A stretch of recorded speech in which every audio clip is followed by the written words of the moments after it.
សួស្តីមកអរគ្នាមកដល់ត្រូវការជួបជើង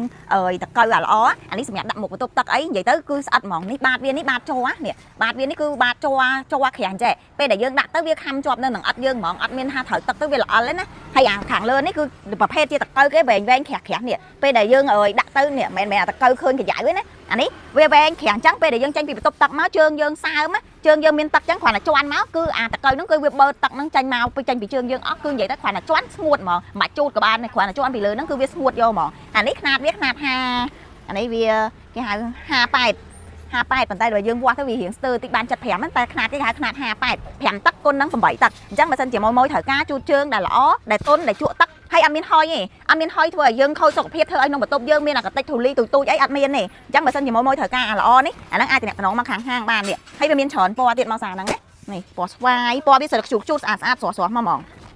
នេះអានេះពណ៌កាច់អានេះពណ៌ទឹកបិចហើយឃើញអញ្ចឹងណាតែលើកមកគឺធ្ងន់ហ្មងមួយនេះព្រួយបាតវានេះបាតជ័រផ្សេងបាតកៅស៊ូផ្សេងទៀតហ៎មិនមែនថាជ័រហើយកៅស៊ូមួយគ្នាណាជ័រហើយកៅស៊ូហ្នឹងគឺវាខុសគ្នានេះលើកមកក្រាស់ស្អាតហ្មងអានេះពណ៌ស្វាយហើយតកៅវានិយាយប្រាប់បន្តិចតកៅវារៀងម៉ូតរៀងខុសគ្នាបន្តិចអានេះកតុបតែវាធំអាខ្លះវារៀងទូចតែវាវែងព្រោះគេលាយមកអញ្ចឹងណា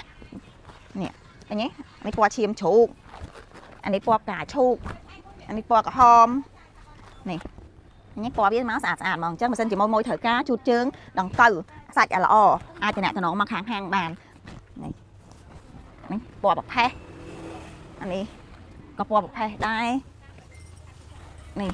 ពណ៌ប្រផេះអញ្ចឹងសិនជាម៉ួយត្រូវការជូតជើងដង្កូវដែលជូតហើយស្ងួតល្អអាចតំណងមកខាងហាងបានណាអរគុណច្រើនម៉ួយ